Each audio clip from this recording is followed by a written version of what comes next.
Mauryan empire. कैसे चंद्रगुप्त मौर्य ने mighty Nanda empire और ग्रीक्स को सबड्यू करते हुए सब कॉन्टिनेंट का सबसे बड़ा एम्पायर बनाया। चाणक्य की मदद से पहले चंद्रगुप्त ने नंदा एम्पायर के आउटर एरिया को कैप्चर करना शुरू किया और फिर धन नंद का सफाया करके कैपिटल पाटलिपुत्र पर विजय प्राप्त करी। 323 बीसी में अलेक्जेंडर की डेथ के बाद चंद्रगुप्त ने ग्रीक से नॉर्थ वेस्टर्न एरियाज जैसे कि कांधार और बलूचिस्तान को अपने एम्पायर में शामिल किया और चाणक्य की मदद से एक सेंट्रलाइज्ड गवर्नमेंट के थ्रू अपने एम्पायर को रूल किया। उनके बेटे बिंदुसार ने 297 बीसी में थ्रोन को असेंड किया और साउथ इंडिया को अपने खेमे में शामिल किया। लेकिन कलिंगा अभी भी मौर्यन एम्पायर का हिस्सा नहीं था और एक्सट्रीम साउथ के फ्रेंडली किंगडम्स जैसे कि चेरा, चोला और पांड्या भी इस एम्पायर का हिस्सा नहीं थे। 272 बीसी में अशोक मौर्यन एम्पायर के राजा बनते हैं और नॉर्थ वेस्टर्न एरियाज में मौर्यन कंट्रोल को बेहतर करते हैं और अल्टीमेटली कलिंगा को एक फियर्स बैटल के बाद जीत लेते हैं। पर इस बैटल की तबाही देखते हुए वे बुद्धिज्म को अपना लेते हैं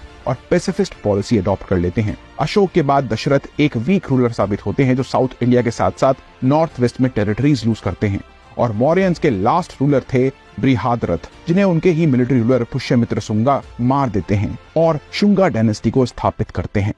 कैसे हिस्ट्री अपने आप को रिपीट करती है, इसका प्राइम एग्जाम्पल है शुंग डायनेस्टी।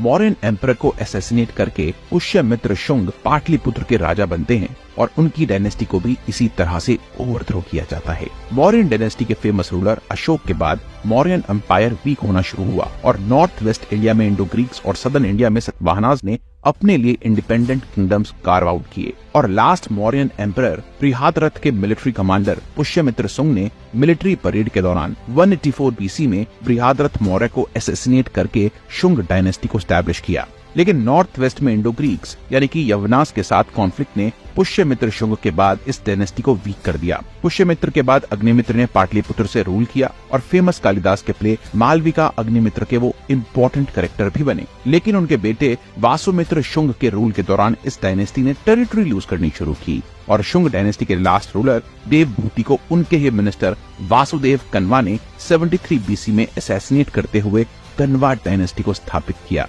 और इस तरह से हिस्ट्री रिपीट हुई। तो कन्वा डायनेस्टी की कहानी अगली वीडियो में।